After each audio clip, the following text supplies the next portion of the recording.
വമ്പൻ തെരഞ്ഞെടുപ്പ് പ്രഖ്യാപനവുമായി രാഹുൽ ഗാന്ധി. കോൺഗ്രസ് അധികാരത്തിലെത്തിയാൽ രാജ്യത്ത് 5 കോടി കുടുംബങ്ങൾക്ക് വർഷം 72,000 രൂപ വീതം അക്കൗണ്ടിലെത്തിക്കും. എല്ലാ കുടുംബങ്ങൾക്കും മാസം 12,000 രൂപയുടെ വരുമാനം ലഭിക്കുന്നുണ്ടെന്ന് ഉറപ്പാക്കും. 25 കോടി ജനങ്ങൾക്ക് പദ്ധതിയുടെ പ്രയോജനം ലഭിക്കുമെന്നും രാഹുൽ ഗാന്ധി പറഞ്ഞു. 20% परिवारों को साल का 72,000 रुपए मिलेगा. കർഷകർക്ക് പ്രതിവർഷം 6,000 രൂപ സഹായം നൽകാനുള്ള മോഡി സർക്കാരിന്റെ PM കിസാൻ പദ്ധതിക്കുള്ള കോൺഗ്രസിന്റെ ബദലാണ് രാഹുൽ ഗാന്ധി പ്രഖ്യാപിച്ച ന്യായ് അഥവാ ന്യൂനതം ആയ് യോജന. 5 കോടി കുടുംബങ്ങളിലെ 25 കോടി പേരെ ദാരിദ്ര്യത്തിൽ നിന്ന് മുക്തരാക്കുമെന്നാണ് പ്രഖ്യാപനം. അടിസ്ഥാന വരുമാനമായ 12,000 രൂപ എല്ലാ കുടുംബങ്ങൾക്കും ഉറപ്പാക്കും. കുടുംബത്തിന്റെ വരുമാനം കഴിച്ച് അടിസ്ഥാന വരുമാനം തികയ്ക്കാനുള്ള തുകയാണ് ബാങ്ക് അക്കൗണ്ടിൽ നൽകുക. രാജ്യത്തെ സാമ്പത്തികമായി ഏറ്റവും പിന്നാക്കം നിൽക്കുന്ന 20% കുടുംബങ്ങൾക്ക് 72,000 രൂപ അക്കൗണ്ടിൽ നൽകും. ധനികരുടെ ഇന്ത്യ സൃഷ്ടിക്കാൻ മോഡി ശ്രമിക്കുമ്പോഴാണ് ദാരിദ്ര്യത്തിനെതിരായ കോൺഗ്രസ് യുദ്ധമെന്ന് രാഹുൽ ഗാന്ധി. अगर नरेंद्र मोदी जी हिंदुस्तान के सबसे अमीर लोगों को पैसा दे सकते हैं तो कांग्रेस पार्टी देश के सबसे गरीब लोगों को पैसा दे सकती है. ന്യായ് പദ്ധതി പ്രധാന വാഗ്ദാനമായ കോൺഗ്രസ് തിരഞ്ഞെടുപ്പ് പത്രികയ്ക്ക് ഡൽഹിയിൽ ചേർന്ന പ്രവർത്തക സമിതി അംഗീകാരം നൽകി. ഇതിനു പുറമെ തൊഴിൽ മേഖലയ്ക്കടക്കമുള്ള വാഗ്ദാനങ്ങളുമായി ഏപ്രിൽ ആദ്യവാരം പ്രകടന പത്രിക പുറത്തിറങ്ങും. M Unnikrishnan, news 18, Delhi. വയനാട് മണ്ഡലത്തിൽ മത്സരിക്കുന്നതിൽ തീരുമാനമെടുക്കാത്ത രാഹുൽ ഗാന്ധി. പ്രവർത്തക സമിതി യോഗത്തിൽ സ്ഥാനാർത്ഥിത്വം ചർച്ചയായില്ല. മോദി ദക്ഷിണേന്ത്യയിൽ മത്സരിക്കുമോ എന്നതിനെ ആശ്രയിച്ചിരിക്കും രാഹുലിന്റെ സ്ഥാനാർത്ഥിത്വം എന്നാണ് ഉന്നത കോൺഗ്രസ് നേതാക്കൾ നൽകുന്ന സൂചന. കർമ്മഭൂമിയായ അമേഠിയിൽ പരാജയപ്പെടുമെന്ന് രാഹുലിന് ഭയമില്ലെന്ന് കോൺഗ്രസ് വക്താവ് രൺദീപ് സുർജേവാല പറഞ്ഞു. രാഹുൽ ഗാന്ധി വയനാട്ടിൽ മത്സരിക്കുമെന്ന് കേരള നേതാക്കൾ പ്രതീക്ഷ പങ്കുവയ്ക്കാൻ തുടങ്ങിയിട്ട് 3-ാം ദിവസം. എന്നാൽ തീരുമാനമുണ്ടായില്ലെന്ന് മാത്രമല്ല, രാഹുൽ ഗാന്ധി അടുത്ത നേതാക്കളോട് പോലും തന്റെ പദ്ധതി വെളിപ്പെടുത്തിയില്ല. തീരുമാനമുണ്ടാകുമെന്ന് പ്രതീക്ഷിച്ച പ്രവർത്തക സമിതി യോഗത്തിൽ 2-ാം മണ്ഡലം സംബന്ധിച്ച ചർച്ചയുണ്ടായില്ല. പ്രകടന പത്രികയിലെ പ്രധാന പദ്ധതി പ്രഖ്യാപിക്കാൻ വിളിച്ച വാർത്താ സമ്മേളനത്തിൽ മറ്റു ചോദ്യങ്ങളോട് പ്രതികരിക്കാനില്ലെന്നായിരുന്നു രാഹുലിന്റെ മുൻകൂർ ജാമ്യം.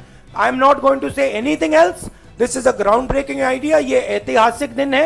രാഹുൽ വയനാട്ടിൽ മത്സരിക്കുന്നതിൽ തീരുമാനമായില്ലെന്ന് AICC വക്താവ് രൺദീപ് സുർജേവാല സ്ഥിരീകരിച്ചു. All that I said, no decision has been taken as yet. The party will tell you as and when a decision on this is taken. Karnataka, Tamil Nadu, Keralam എന്നീ സംസ്ഥാനങ്ങളിൽ മത്സരിക്കാനുള്ള ക്ഷണം നിലവിൽ പരിഗണനയിലുണ്ട്. അതേസമയം ദക്ഷിണേന്ത്യയിൽ മത്സരിക്കാൻ നരേന്ദ്രമോദി തീരുമാനിക്കുമോ എന്നതിനെ ആശ്രയിച്ചായിരിക്കും രാഹുലിന്റെ വയനാട് സ്ഥാനാർത്ഥിത്വമെന്ന സൂചനയും കോൺഗ്രസ് നേതാക്കൾ നൽകുന്നുണ്ട്. സമ്മർദ്ദങ്ങൾ ഫലിക്കാതെ വയനാട്, വടകര മണ്ഡലങ്ങളിൽ പ്രഖ്യാപനം വൈകുന്നതോടെ കോൺഗ്രസ് കേരള ഘടകമാണ് വെട്ടിലായത്. M Unnikrishnan, news 18, Delhi. വയനാട്ടിൽ രാഹുൽ ഗാന്ധി മത്സരിക്കുമെന്ന് തന്നെയാണ് പ്രതീക്ഷയെന്ന് ഉമ്മൻചാണ്ടിയും രമേശ് ചെന്നിത്തലയും. രാഹുൽ ഗാന്ധി വരുന്നത് നല്ലതാണെന്ന് പാണക്കാട് ഹൈദരലി ശിഹാബ് തങ്ങളും പ്രതികരിച്ചു. രാഹുൽജി കേരളത്തിൽ നിന്ന് മത്സരിക്കണമെന്ന് ശക്തമായിട്ട് സംസ്ഥാന നേതൃത്വം ഒന്നടങ്കം ആവശ്യപ്പെട്ടിട്ടുണ്ട്. ആ ആവശ്യം അംഗീകരിക്കണമെന്നുള്ളതാണ് ഞങ്ങൾ ആഗ്രഹിക്കുന്നത്. രാഹുൽ ഗാന്ധി കേരളത്തിൽ വയനാട്ടിൽ തന്നെ മത്സരിക്കാൻ വരുമെന്നുള്ള പ്രതീക്ഷയിലാണ് ഞങ്ങൾ ഇരിക്കുന്നത്. നമുക്ക് നല്ല ഭാഗ്യമാണ് വയനാട്ടിൽ നിന്ന് അദ്ദേഹം വരാനുണ്ടെങ്കിൽ. രാഹുൽ ഗാന്ധിയുടെ വരവിൽ ആശയക്കുഴപ്പം തുടരുമ്പോഴും വയനാട്ടിൽ കോൺഗ്രസ് പ്രവർത്തകർ രാഹുലിനു വേണ്ടിയുള്ള പ്രചാരണവുമായി മുന്നോട്ട് പോവുകയാണ്. മത്സരത്തിൽ നിന്നും പിന്മാറിയ ടി സിദ്ദിഖ് തന്നെയാണ് പ്രചാരണത്തിന് ചുക്കാൻ പിടിക്കുന്നത്. രാഹുലിനെ വരവേൽക്കാൻ മണ്ഡലം ഒരുങ്ങിക്കഴിഞ്ഞുവെന്ന് DCC നേതാക്കൾ പറയുന്നു. പാർട്ടി പ്രഖ്യാപിച്ചില്ലെങ്കിലും വയനാട്ടിലെ അണികൾക്ക് ഇപ്പോൾ രാഹുൽ തന്നെയാണ് സ്ഥാനാർത്ഥി. രാഹുലിന് വേണ്ടി പ്രവർത്തകർ മാത്രമല്ല, പോസ്റ്ററുകളും ബാനറുകളുമെല്ലാം സജ്ജം. തിരഞ്ഞെടുപ്പ് പ്രചരണവുമായി അവർ മുന്നോട്ടു തന്നെയാണ്. പഞ്ചായത്ത്, ബൂത്ത് യോഗങ്ങൾ നിശ്ചയിച്ച തീയതിക്ക് മുമ്പ് പൂർത്തിയാക്കാനാണ് തീരുമാനം. സിദ്ദിഖിന് വേണ്ടി മണ്ഡലത്തിൽ ഉയർന്ന പ്രചാരണ ബോർഡുകളെല്ലാം മാറ്റിക്കഴിഞ്ഞു. എങ്കിലും പ്രചരണത്തിൽ സിദ്ദിഖ് തന്നെയാണ് താരം. കാത്തിരിപ്പിന് ഉടൻ വിരാമമാകുമെന്ന് സിദ്ദിഖ് പറയുന്നു. രാഹുൽ ഗാന്ധിയുടെ സ്ഥാനാർത്ഥിത്വ പ്രഖ്യാപനം ഉടനെ ഉണ്ടാകും എന്നുള്ള പരിപൂർണ വിശ്വാസത്തിലാണ് ഞങ്ങൾ എല്ലാവരും. വയനാട് എ ഗ്രൂപ്പിന് വിട്ടുകൊടുത്തതിൽ ഐ ഗ്രൂപ്പ് കലാപം ഉയർത്തുന്നതിനിടെയാണ് രാഹുൽ മണ്ഡലത്തിലേക്കെത്തുമെന്ന വാർത്ത പുറത്തുവന്നത്. ഇതോടെ കോൺഗ്രസ് പ്രവർത്തകരിലെ ഗ്രൂപ്പ് വൈരം ആവേശത്തിന് വഴിമാറി. ന്യൂസ് 18, വയനാട്. വടകരയിൽ കെ മുരളീധരന്റെ സ്ഥാനാർത്ഥി പ്രഖ്യാപനം വൈകുന്നത് പ്രചാരണ പ്രവർത്തനങ്ങളെ ബാധിക്കുന്നു. KPCC നേതൃത്വം അങ്ങോട്ട് ആവശ്യപ്പെട്ട് സ്ഥാനാർത്ഥിയാക്കിയിട്ടും പ്രഖ്യാപനം വൈകുന്നതിൽ മുരളിക്കും അതൃപ്തിയുണ്ട്. പുതിയ സ്ഥാനാർത്ഥി പട്ടികയിലും വയനാടിനൊപ്പം വടകരയും ഒഴിച്ചിട്ടത് കോൺഗ്രസ് അണികളിലും സ്ഥാനാർത്ഥിയിലും ചെറുതല്ലാത്ത അതൃപ്തി ഉണ്ടാക്കിയിട്ടുണ്ട്.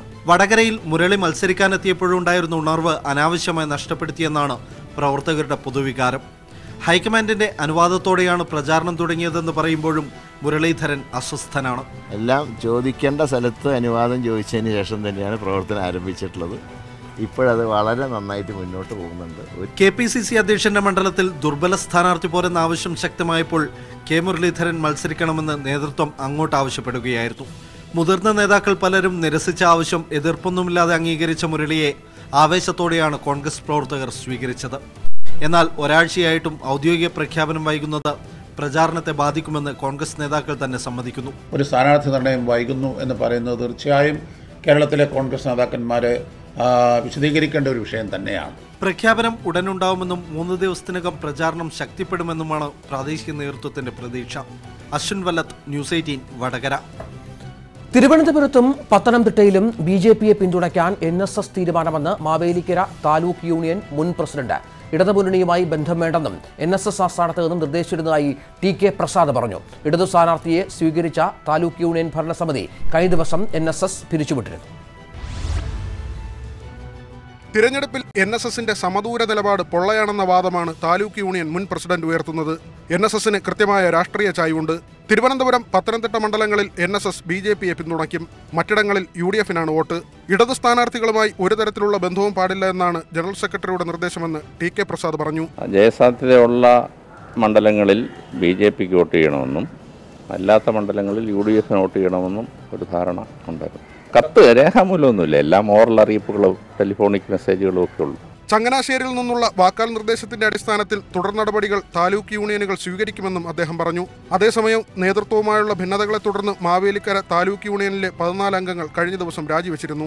ഇതോടെ TK പ്രസാദിന് പ്രസിഡന്റ് സ്ഥാനവും നഷ്ടമായി. വോട്ടഭ്യർത്ഥിച്ച് സഹായം തേടി ഓഫീസിലെത്തിയ ഇടതുമുന്നണി സ്ഥാനാർത്ഥി ചിറ്റയം ഗോപകുമാറിനെ സ്വീകരിച്ചതാണ് സുകുമാരൻ നായരെ ചൊടിപ്പിച്ചതെന്ന് TK പ്രസാദ് പറയുന്നു. ചങ്ങനാശ്ശേരിയിൽ നിന്നുള്ള നിർദ്ദേശത്തെ തുടർന്ന് യൂണിയൻ അംഗങ്ങൾ രാജിവെക്കുകയായിരുന്നുവെന്നും പ്രസാദ് ആരോപിച്ചു. ന്യൂസ് 18 ആലപ്പുഴ. തെരഞ്ഞെടുപ്പിൽ സ്വതന്ത്ര നിലപാട് സ്വീകരിക്കുമെന്ന് യാക്കോബായ സഭ. സംസ്ഥാന സർക്കാർ യാക്കോബായ സഭയ്ക്ക് ഒപ്പമാണെന്ന് കരുതുന്നില്ലെന്ന് സുന്നഹദോസ് സെക്രട്ടറി തോമസ് മാർ തിമോത്തിയോസ് ന്യൂസ് 18നോട് പറഞ്ഞു. ഓർത്തഡോക്സ് യാക്കോബായ പള്ളിത്തർക്കം തെരഞ്ഞെടുപ്പിൽ വിഷയമാകില്ലെന്ന് കരുതുന്നതായും തിമോത്തിയോസ് വ്യക്തമാക്കി. ഓർത്തഡോക്സ് യാക്കോബായ പള്ളിത്തർക്കം ശക്തമായി തുടരുന്നതിനിടെയാണ് തെരഞ്ഞെടുപ്പ് നിലപാട് വ്യക്തമാക്കി സഭാ സുന്നഹദോസ് സെക്രട്ടറി തോമസ് മാർ തിമോത്തിയോസ് രംഗത്തെത്തിയത്. വിശ്വാസികൾക്ക് സ്വതന്ത്ര നിലപാട് സ്വീകരിക്കാമെന്ന് യാക്കോബായ സഭ പറയുന്നു. എന്നാൽ സർക്കാർ തങ്ങൾക്കൊപ്പമാണെന്ന് കരുതുന്നില്ലെന്നും തിമോത്തിയോസ് പറയുന്നു. സർക്കാർ നിഷ്പക്ഷമായിട്ടാണ് നിൽക്കേണ്ടത്. സർക്കാർ തെറ്റായ കാര്യങ്ങൾക്ക് മുൻകാലങ്ങളിൽ അതിനെ അനുകൂലിച്ചിട്ടില്ല എന്നാണ് മനസ്സിലാക്കുന്നത്. തെരഞ്ഞെടുപ്പ് തൊട്ടടുത്ത് നിൽക്കെ സഭാ തർക്കം രൂക്ഷമാകുന്നത് സർക്കാരിനും തലവേദനയാകുന്നുണ്ട്. തെരഞ്ഞെടുപ്പിന് മുൻപ് തന്നെ പിറവം പള്ളി വിഷയത്തിൽ സുപ്രീം കോടതി വിധി നടപ്പാക്കണമെന്നാണ് ഓർത്തഡോക്സ് സഭയുടെ ആവശ്യം. ഓർത്തഡോക്സ് സഭയുടെ ആസ്ഥാനമായ കോട്ടയത്ത് യാക്കോബായ സഭ ഏകദിന ഉപവാസം നടത്തി. സർക്കാർ സമവായ ശ്രമങ്ങൾ നടത്തുന്നതിനിടെ ഇരുചേരിയും കൂടുതൽ അകലുന്ന സൂചനയാണ് പുറത്തുവരുന്നത്. യാക്കോബായക്കാരുടെ പള്ളികൾ മുഴുവൻ അതിക്രമിച്ചു കയറി കൈയടക്കാമെന്ന് വ്യാമോഹിക്കുന്നുണ്ടെങ്കിൽ ആ വ്യാമോഹം അങ്ങ് ദേവലോകത്ത് വെച്ചാൽ മതി. മധ്യ കേരളത്തിലെ മിക്ക മണ്ഡലങ്ങളിലും ഇരു സഭകൾക്കും ശക്തമായ സ്വാധീനമാണുള്ളത്. സഭാവിശ്വാസിയായിട്ടും പത്തനംതിട്ടയിലെ LDF സ്ഥാനാർത്ഥി വീണ ജോർജിനെ ഓർത്തഡോക്സ് സഭ തള്ളിക്കളഞ്ഞിരുന്നു. ന്യൂസ് 18 കോട്ടയം. ഗംഗായാത്രയ്ക്ക് പിന്നാലെ പ്രിയങ്ക ഗാന്ധി അയോധ്യയിലേക്ക്. ബുധനാഴ്ച അയോധ്യയിലെത്തുന്ന പ്രിയങ്ക താൽക്കാലിക രാമക്ഷേത്രവും ഹനുമാൻ ക്ഷേത്രവും സന്ദർശിക്കും. 6 മണിക്കൂർ നീളുന്ന റോഡ് ഷോയാണ് പ്രധാന പ്രചാരണ പരിപാടി. ഉത്തർപ്രദേശിൽ BJPയുടെ തട്ടകങ്ങളിലൂടെയുള്ള പ്രിയങ്ക ഗാന്ധിയുടെ പ്രചാരണം തുടരുകയാണ്. നരേന്ദ്രമോദിയെപ്പോലെ ഗംഗാപൂജയോടെയായിരുന്നു തുടക്കം. തുടർന്ന് ഗംഗാനദിയിലൂടെ ഇരുകരകളിലും താമസിക്കുന്നവരെ കണ്ടുള്ള യാത്ര. ഇതിനു പിന്നാലെയാണ് BJPയുടെ എക്കാലത്തെയും വജ്രായുധമായ അയോധ്യയിലേക്ക് പ്രിയങ്ക കടക്കുന്നത്. അയോധ്യയടങ്ങുന്ന ഫൈസാബാദ് മണ്ഡലത്തിലെ കോൺഗ്രസ് സ്ഥാനാർത്ഥി നിർമ്മൽ ഖത്രയുടെ തെരഞ്ഞെടുപ്പ് പ്രചാരണത്തിനായാണ് പ്രിയങ്ക എത്തുന്നത്. സോണിയാഗാന്ധിയുടെ മണ്ഡലമായ റായ്ബറേലിയിലും രാഹുലിന്റെ മണ്ഡലമായ അമേഠിയിലും പ്രചാരണം നടത്തിയ ശേഷം ചൊവ്വാഴ്ച രാത്രി പ്രിയങ്ക ഫൈസാബാദിലെത്തും. ബുധനാഴ്ച രാവിലെ ആദ്യം താൽക്കാലിക രാമക്ഷേത്രം സന്ദർശിക്കും. പിന്നാലെ ഹനുമാൻ ക്ഷേത്രത്തിലുമെത്തും. തുടർന്ന് പ്രധാന പ്രചാരണ പരിപാടിയായ റോഡ് ഷോ. അയോധ്യയിൽ നിന്ന് കുമാർഗഞ്ചിലേക്കാണ് റോഡ് ഷോ. വിദ്യാർത്ഥികളുമായി സംവദിച്ചും കവലകളിൽ ഒരുക്കിയിട്ടുള്ള ചെറുയോഗങ്ങളിൽ പങ്കെടുത്തുമാകും 6 മണിക്കൂർ നീളുന്ന റോഡ് ഷോ. പ്രചാരണവുമായി പ്രിയങ്ക അയോധ്യയിലേക്ക് എത്തുമെന്ന് ഉറപ്പായതിനു പിന്നാലെ ബിജെപിയുടെ കടന്നാക്രമണവും ശക്തമായി. തെരഞ്ഞെടുപ്പ് കാലത്ത് മാത്രം പ്രത്യക്ഷപ്പെടുന്ന സൈബീരിയൻ പക്ഷിയാണ് പ്രിയങ്കയെന്നായിരുന്നു ഉത്തർപ്രദേശ് മന്ത്രി മോഹ്സിൻ റാസയുടെ പരിഹാസം. Election desk, news 18. ഗാന്ധിനഗർ സീറ്റിൽ നിന്ന് ഒഴിവാക്കിയ രീതിയിൽ മുതിർന്ന ബിജെപി നേതാവ് LK അദ്വാനിക്ക് അതൃപ്തി. സീറ്റ് നൽകാത്തതിലല്ല, ഒഴിവാക്കുന്നതിന് മുൻപ് മുതിർന്ന നേതാക്കളിൽ ഒരാൾ പോലും ഇക്കാര്യം അറിയിച്ചില്ലെന്നാണ് അദ്വാനിയുടെ പരാതി. അരനൂറ്റാണ്ടിലധികം ഗാന്ധിനഗർ മണ്ഡലത്തെ പ്രതിനിധീകരിച്ച അദ്വാനിയെ മാറ്റി ഇത്തവണ ബിജെപി ഇറക്കിയിരിക്കുന്നത് ദേശീയ അധ്യക്ഷൻ അമിത്ഷായാണ്. 2 അംഗങ്ങളിൽ നിന്ന് 120ലേക്കും അവിടെ നിന്ന് അധികാരത്തിലേക്കും ബിജെപിയെ നയിച്ചത് LK അദ്വാനിയുടെ രഥയാത്രയും തുടർന്ന് ശക്തിപ്പെട്ട രാമക്ഷേത്ര അജണ്ടയുമായിരുന്നു. ബിജെപിയുടെ സ്ഥാപക നേതാവ് 1998 മുതൽ 2014 വരെ തുടർച്ചയായി 5 തവണ ഗാന്ധിനഗറിന്റെ MP ആയിരുന്നു. എന്നാൽ ഇത്തവണ അദ്വാനിക്ക് പകരം പാർട്ടി അധ്യക്ഷൻ അമിത്ഷായാണ് ഗാന്ധിനഗറിൽ മത്സരിക്കുന്നത്. തന്റെ പ്രവർത്തനം കൊണ്ട് സുരക്ഷിത മണ്ഡലമായി മാറിയ ഗാന്ധിനഗറിൽ നിന്ന് ഒഴിവാക്കിയതിനേക്കാൾ അദ്വാനിക്ക് അമർഷം ആ സീറ്റ് അമിത്ഷായ്ക്ക് തന്നെ നൽകിയതിലാണെന്നാണ് അദ്ദേഹത്തോട് അടുത്ത വൃത്തങ്ങൾ സൂചിപ്പിക്കുന്നത്. ഒപ്പം അമിത്ഷായെ ഗാന്ധിനഗറിൽ നിർദ്ദേശിക്കുന്നതിന് മുമ്പ് മുതിർന്ന നേതാക്കളാരും ഇക്കാര്യം അറിയിച്ചില്ലെന്ന പരാതിയും അദ്ദേഹത്തിനുണ്ട്. സ്ഥാനാർത്ഥി പട്ടിക പുറത്തുവിടുന്നതിന് മുമ്പ് പാർലമെന്ററി രാഷ്ട്രീയത്തിൽ നിന്ന് മാറി നിൽക്കണമെന്ന് സംഘടനാ ചുമതലയുള്ള ജനറൽ സെക്രട്ടറി രാംലാൽ അദ്വാനിയോട് ആവശ്യപ്പെടുകയായിരുന്നു. അമിത്ഷായും മോദിയും ദേശീയ രാഷ്ട്രീയത്തിൽ സജീവമായതോടെയാണ് പ്രധാനമന്ത്രി പദം സ്വപ്നം കണ്ടിരുന്ന അദ്വാനി സജീവ രാഷ്ട്രീയത്തിൽ നിന്ന് തന്നെ പുറത്തായത്. ബിജെപിയുടെ പരമോന്നത സമിതിയായ പാർലമെന്ററി ബോർഡിൽ നിന്ന് ഒഴിവാക്കി മാർഗദർശക മണ്ഡലം എന്ന ഉപദേശക സമിതി രൂപീകരിച്ച് അദ്വാനിയെയും മുരളി മനോഹർ ജോഷിയെയും അതിലേക്ക് മാറ്റുകയായിരുന്നു. Election desk, news 18. തമിഴ്നാട്ടിൽ കാർത്തി ചിദംബരത്തിനെതിരെ കോൺഗ്രസിൽ കലാപം. ശിവഗംഗയിൽ കാർത്തി ചിദംബരത്തെ സ്ഥാനാർത്ഥിയാക്കാത്തതിനെതിരെ മുതിർന്ന നേതാക്കൾ തന്നെയാണ് പരസ്യമായി പ്രതിഷേധിക്കുന്നത്. INX തട്ടിപ്പ് കേസിൽ പ്രതിയായ ചിദംബരത്തിനും മകനും സീറ്റ് നൽകരുതെന്നാണ് ആവശ്യം. ഇതിനിടെ ലോക്സഭാ തെരഞ്ഞെടുപ്പിൽ മത്സരിക്കില്ലെന്ന് നടൻ കമൽഹാസൻ പ്രഖ്യാപിച്ചു. തമിഴ്നാട്ടിൽ കോൺഗ്രസിന് വേരുകളുള്ള ചുരുക്കം ചില മണ്ഡലങ്ങളിലൊന്നായ ശിവഗംഗ കാർത്തി ചിദംബരത്തിന് നൽകിയതിനെതിരെയാണ് പ്രതിഷേധം. മുൻ കേന്ദ്രമന്ത്രിയായ EM സുദർശന നാച്ചിയപ്പൻ ഉൾപ്പെടെയുള്ള സീറ്റ് മോഹികളാണ് പരസ്യമായി രംഗത്തെത്തിയിരിക്കുന്നത്. P ചിദംബരം ഇടപെട്ടാണ് മകന് സീറ്റ് ലഭ്യമാക്കിയതെന്നും അഴിമതി ആരോപണം നേരിടുന്ന വ്യക്തിയെ സ്ഥാനാർത്ഥിയാക്കിയത് ബിജെപിയുടെ കയ്യിൽ ആയുധം വെച്ചു കൊടുക്കലാണെന്നും നാച്ചിയപ്പൻ ആരോപിക്കുന്നു. ഇത് சிவகங்கை பாராளுமன்ற தொகுதி மக்களுக்கு மிகப்பெரிய அதிர்ச்சியினை ஏற்படுத்தியிருக்கிறது. அதோடு மட்டுமில்லாமல் காங்கிரஸ் கட்சியினுடைய வருங்காலத்தில் இருக்கக்கூடிய பிரச்சனைகளுக்கும் இது ஒரு காரணமாக அமைந்து விடுமோ என்று தோன்றுகிறது. എല്ലാം ആരോപണങ്ങൾ മാത്രമാണെന്നും ശിവഗംഗയിൽ വിജയം സുനിശ്ചിതമാണെന്നും കാർത്തി ചിദംബരം തിരിച്ചടിച്ചു. I have no cases against me. I don't face trial in any court. I have filed an affidavit before the returning officer here today, and that will bear fact to this claim. BJP ദേശീയ secretary H. രാജയാണ് ഇക്കുറി കാർത്തിയുടെ എതിരാളി.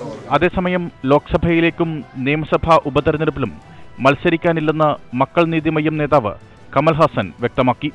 എന്നെ പൊറുത്തവരെ ഇവ എല്ലാമേ N മുഖങ്ങൾதான். Election desk, തീവണ്ടികളിലെ അസൗകര്യങ്ങൾ മുതൽ ശബരിമല വിഷയം വരെ ഇവിടെ ചർച്ചയാണ്. വനിതകൾക്ക് പരിഗണന നൽകാത്തതിനാലാണ് വനിതാ കമ്പാർട്ട്മെന്റിൽ യാത്ര ചെയ്യുന്നവരുടെ പ്രതിഷേധം. ഞങ്ങളുടെ പ്രതിനിധി പ്രസാദ് ഉടുമ്പിശ്ശേരി തയ്യാറാക്കിയ റിപ്പോർട്ട്. രണ്ടുപേർ ഒരുമിച്ച് കൂടുന്നിടത്ത് ഇന്ന് ആദ്യം ചർച്ച ചെയ്യുന്നത് ചൂടിനെ കുറിച്ചായിരിക്കും. കാരണം അത്രയേറെ നമ്മുടെ വേനൽ ചൂട് നമ്മളെല്ലാം അത്രയേറെ ബുദ്ധിമുട്ടുകൾ സൃഷ്ടിക്കുന്നുണ്ട്. രണ്ടാമത് തെരഞ്ഞെടുപ്പിനെ കുറിച്ച് തന്നെയാണ് ആളുകൾ ചർച്ച ചെയ്യുന്നത്. ആര് ജയിക്കും, എന്തെല്ലാം കാര്യങ്ങളാണ് ഈ തെരഞ്ഞെടുപ്പിൽ ചർച്ചാ വിഷയമാകുന്നത് തുടങ്ങിയ കാര്യങ്ങളെല്ലാം എല്ലായിടത്തും ഉൾപ്പെടെ ചർച്ചയാണ്. ഞാനിപ്പോൾ നിൽക്കുന്നത് പാലക്കാട് നിന്നും കോയമ്പത്തൂരിലേക്ക് പോകുന്ന ഒരു പാസഞ്ചറിലാണ്. നമുക്ക് നിരവധി യാത്രക്കാർ ഇവിടെയുണ്ട്. നമുക്ക് ഇവരോട് തന്നെ ചോദിക്കാം, ഈ തെരഞ്ഞെടുപ്പിൽ എന്തെല്ലാം വിഷയങ്ങളാണ് നിങ്ങൾ പ്രധാനമായും പരിഗണിക്കുന്നത്, ചർച്ച ചെയ്യുന്നത്? ശബരിമല വിഷയം തീർച്ചയായിട്ടും ഞങ്ങൾ ചർച്ച ചെയ്തുകൊണ്ട് തെരഞ്ഞെടുപ്പിൽ ബാധിക്കുന്നു വരുന്നത് തീർച്ചയായിട്ടും ബാധിക്കും. എന്താണെന്ന് വെച്ചാൽ ഹിന്ദുക്കൾക്ക് പറഞ്ഞ ഒരു ഇത് വേണം, അത് തീർച്ചയായിട്ടും ഈ ഇലക്ഷനിൽ ബാധിക്കും. നല്ല രീതിയിൽ പാലക്കാടിൻ്റെ ഫാക്ടറികളിലേക്ക്, അത് കൊഞ്ചിക്കോട് കോച്ച് ഫാക്ടറി തരാമെന്ന് പറഞ്ഞു, കോച്ച് ഫാക്ടറി കിട്ടിയില്ല. അങ്ങനെ അവഗണനകൾ മാത്രം ഉള്ള ഒരു ജില്ലയായി മാറിക്കൊണ്ടിരിക്കുകയാണ് പാലക്കാട്. അതിന് നല്ലപോലെ പാർലമെൻറ്റിൽ പെർഫോം ചെയ്യാനുള്ള കഴിവ് ഒരു പരിധിവരെ രാജേഷുണ്ടായിരുന്നു. അതിന് ഒരു നല്ല രീതിയിലേക്ക് മുന്നോട്ട് കൊണ്ടുപോകാൻ, അത് നല്ലപോലെ പ്രസൻറ്റ് ചെയ്യാനും കഴിവുള്ള ആളായിരിക്കണം. വരേണ്ടത്. അത്രമാത്രം. വികസനം തന്നെയാണ് മെയിൻ പരിഗണന. നമ്മുടെ കോച്ച് ഫാക്ടറി അതുപോലെ വരിക തന്നെയാണ്. അത് തീർച്ചയായും ചർച്ചയാവുമല്ലോ. നമ്മുടെ വിശ്വാസങ്ങളെ ഹനിക്കുമ്പോൾ ജനം പ്രതികരിക്കും. അത് തീർച്ചയായും ഉണ്ടാവും. വിശ്വാസികളുടെ വിശ്വസ്തതയാണ് ജനങ്ങളുടെ പിന്തുണ എന്ന് പറയുന്നത്, വോട്ടർമാരുടെ. അതുപോലെ തന്നെ നാടിൻ്റെ പുരോഗതി. ഈ ലേഡീസ് കമ്പാർട്ട്മെൻറ്റിൻ്റെ ലെങ്ത് വളരെ കുറവാണ്. ഇതിനൊരു അഡീഷണൽ കമ്പാർട്ട്മെൻറ്റ് കൂടെ ഇട്ടാൽ വളരെ ഉപകാരമായിരിക്കും. കാരണം ലേഡീസ് വളരെ കഷ്ടപ്പെടുന്നുണ്ട് ഇതിനകത്ത്. കാരണം ഇപ്പോൾ അടുത്ത സ്റ്റേഷൻ കൂടിയാകുമ്പോൾ ഇതിനകത്ത് നിൽക്കാനോ ശ്വാസം വിടാനുള്ള സ്ഥലം ഇല്ലാത്ത അവസ്ഥയാണ്. പലപ്പോഴും സ്ത്രീകളുടെ വിഷയങ്ങൾ ചർച്ച ചെയ്യുന്നുണ്ടെന്നൊരു പേര് മാത്രമേ ഉള്ളൂ. അത് പ്രാവർത്തികമാക്കുമ്പോൾ പലപ്പോഴും നടക്കാറില്ല. അവർ ജയിക്കാൻ വേണ്ടിയിട്ട് ആ സമയത്ത് എല്ലാം ചെയ്തു തരാ പറയും. പക്ഷേ ജയിച്ചു കഴിഞ്ഞാൽ സ്ത്രീകളുടെ ഒരു കാര്യവും നോക്കണില്ല. അതെൻ്റെ അഭിപ്രായം. പിന്നെ സ്ത്രീകളുടെ ബുദ്ധിമുട്ടുകൾ എന്തൊക്കെയാണെന്ന് ഒന്നും ആർക്കും മനസ്സിലാവും. അവർക്ക് ജയിക്കാനുള്ള ആ സമയത്ത് അവർ കാണുന്ന വാഗ്ദാനങ്ങൾ ഒന്നും പാലിക്കുന്നില്ല. അത്രയേ ഉള്ളൂ. ട്രെയിനിൽ എല്ലാ വിഷയവും ചർച്ചയാണ്. കാരണം അവരുടെ യാത്രാ അസൗകര്യങ്ങൾ ഉൾപ്പെടെ. കാരണം ആവശ്യമായ ട്രെയിനുകൾ പ്രത്യേകിച്ച് നിത്യം യാത്ര ചെയ്യുന്ന, ദിവസേന യാത്ര ചെയ്യുന്ന ആളുകൾക്ക് പാസഞ്ചറിനെ മാത്രമേ ആശ്രയിച്ച് മുന്നോട്ട് പോകാൻ കഴിയുള്ളൂ. പക്ഷേ കൂടുതൽ പാസഞ്ചറുകളില്ല. അത്തരം കാര്യങ്ങളെല്ലാം ഇവർ ചർച്ച ചെയ്യുന്നു. അതോടൊപ്പം തന്നെ തെരഞ്ഞെടുപ്പിൽ ശബരിമല വിഷയം, സ്ത്രീകൾക്ക് ആവശ്യമായ പരിഗണന നൽകാത്തത് തുടങ്ങിയ എല്ലാ വിഷയങ്ങളും ഈ തെരഞ്ഞെടുപ്പിൽ ചർച്ചയാകും. അതിനുള്ള പ്രതികരണങ്ങൾ എല്ലാവരുടെ ഭാഗത്തുനിന്നും ഉണ്ടാകും എന്നും യാത്രക്കാർ ഉറപ്പിച്ചു പറയുന്നു. ക്യാമറമാൻ KM പ്രിയത്തിനൊപ്പം പ്രസാദ് ഉറുമ്പിശ്ശേരി, ന്യൂസ് 18 പാലക്കാട്. തിരുവനന്തപുരം മണ്ഡലത്തിൽ വിജയിയെ നിർണ്ണയിക്കുന്നതിൽ നിർണായകമാണ് എന്നും തീരദേശ വോട്ടുകൾ. ഓഖി ചുഴലിയിലും പ്രളയവും മാത്രമല്ല, വിമാനത്താവളത്തിന്റെ സ്വകാര്യവൽക്കരണവും ഇക്കുറി പ്രചരണ രംഗത്ത് അലയടിക്കും. രാഷ്ട്രീയത്തിലെ കാറും കോളും അനുസരിച്ച് മാറിമറിയുന്ന ചരിത്രമാണ് കടലോരത്തിനുള്ളത്. നെയ്യാറ്റിൻകര, കോവളം, തിരുവനന്തപുരം, കഴക്കൂട്ടം ഈ നിയമസഭാ മണ്ഡലങ്ങളിലെ കടലോരം തലസ്ഥാനത്തിന്റെ MPയെ തിരഞ്ഞെടുക്കുന്നതിൽ നിർണായക ശക്തിയാണ്. 110 ബൂത്തുകളിലായി 1,00,000-ൽ കൂടുതലുണ്ട് തീരദേശ വോട്ടുകൾ. പരമ്പരാഗത വോട്ടുകൾ എന്ന് UDF അവകാശപ്പെടുമ്പോൾ ഒപ്പം നിന്ന ചരിത്രം LDFനും പറയാനുണ്ട്. തീരദേശത്തെ വോട്ടുകളിൽ ഇക്കുറി BJPക്കും പ്രതീക്ഷ ഏറെ. ആരെയും അവഗണിക്കുന്നതല്ല തീരത്തിന്റെ രാഷ്ട്രീയം. ആര് നല്ല പ്രവൃത്തി ചെയ്യുമോ, വികസനം ആര് ചെയ്യുമോ, അവർക്ക് ഞങ്ങൾ വോട്ട് കൊടുക്കും. ഞാനൊരു പാർട്ടിയുടെ അനുഭാവിയല്ല. ആരാണോ ഈ നാട്ടിൽ നല്ലത് ചെയ്യുന്നത്, ആരാണോ ജനങ്ങൾക്ക് വേണ്ടി നല്ല ചെയ്യുന്നത്, ആ വ്യക്തിക്ക് മാത്രമേ വോട്ട് കൊടുക്കുകയുള്ളൂ. കടലോര ജീവിതത്തെ ചുഴറ്റിയെറിഞ്ഞ ഓഖി തന്നെയാവും ഇക്കുറി ചൂടേറിയ പ്രചരണ വിഷയം. ഓഖി ദുരിതാശ്വാസത്തിന് സർക്കാർ സ്വീകരിച്ച നടപടികൾ പരാജയപ്പെട്ടെന്ന വിമർശനം UDF ഉന്നയിക്കും. മത്സ്യത്തൊഴിലാളികൾക്ക് ഫ്ളാറ്റ് സമുച്ചയം നിർമ്മിച്ച് അവരെ പുനരധിവസിപ്പിക്കാൻ കഴിഞ്ഞതടക്കം നിരവധി നേട്ടങ്ങൾ LDFനും ഉയർത്തിക്കാട്ടാനുണ്ട്. ഓഖി ഘട്ടത്തിൽ മത്സ്യത്തൊഴിലാളികളെ ആശ്വസിപ്പിക്കാൻ പ്രധാനമന്ത്രി അടക്കം എത്തിയത് BJPയും പ്രചരണമാക്കും. വിലക്കയറ്റം, മണ്ണെണ്ണ ലഭ്യത, എയർപോർട്ട് വികസനത്തിന് സ്ഥലമേറ്റെടുപ്പ്, ഇങ്ങനെ തീരത്തെ അലട്ടുന്ന ആശങ്കകളും നിരവധിയുണ്ട്. തീരമിളക്കിയുള്ള പ്രചരണത്തിന്റെ നാളുകളിൽ വേനൽ ചൂടിനെ വെല്ലുന്ന തെരഞ്ഞെടുപ്പ് ചൂടാവും കടലോരത്തെന്ന് ഉറപ്പ്. ന്യൂസ് 18 തിരുവനന്തപുരം. തെരഞ്ഞെടുപ്പ് പ്രചാരണത്തിന് തിരുവാതിരക്കളി സംഘടിപ്പിച്ച ഇടതുമുന്നണി. തൃശൂർ ലോക്സഭാ മണ്ഡലത്തിലെ LDF സ്ഥാനാർത്ഥിയുടെ പ്രചാരണത്തിനാണ് മതേതര തിരുവാതിര സംഘടിപ്പിച്ചത്. LDF ഒല്ലൂർ നിയോജക മണ്ഡലം കമ്മിറ്റിയുടെ നേതൃത്വത്തിൽ നടന്ന തിരുവാതിരക്കളിയിൽ 1000-ലധികം സ്ത്രീകൾ പങ്കെടുത്തു. ഈ റിപ്പോർട്ടോടെ വോട്ട് ഇന്ത്യ വോട്ട് പൂർണ്ണമാവുകയാണ്. ഇനി പ്രൈം ഡിബേറ്റുമായി ശരത്ത് ചേരും. നമസ്കാരം.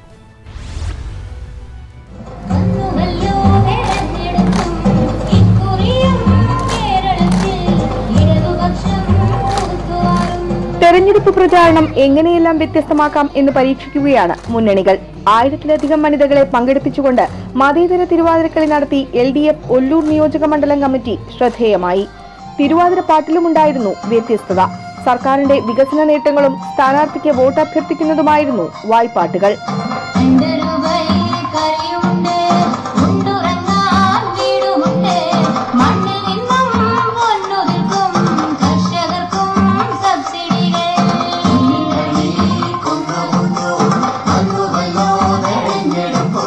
തിരുവാതിരക്കളിയിൽ പ്രഗത്ഭയായ മേയർ അജിത വിജയന്റെ നേതൃത്വത്തിലായിരുന്നു വനിതകൾ ചുവടുവെച്ചത്. ഇടതുപക്ഷ ജനാധിപത്യ മുന്നണിയുടെ സ്ഥാനാർത്ഥിയായി മത്സരിക്കുന്ന രാജാജിയുടെ വിജയം ഏതാണ്ട് ഉറപ്പായി കഴിഞ്ഞിട്ടുള്ള വളരെ ആവേശകരമായ ഒരു സാഹചര്യമാണ്.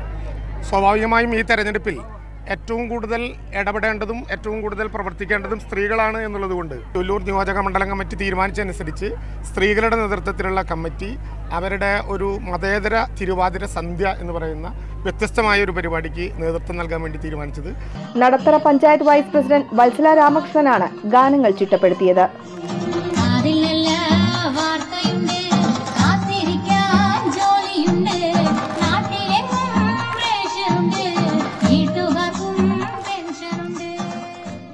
ന്യൂസ് 18 തൃശൂർ.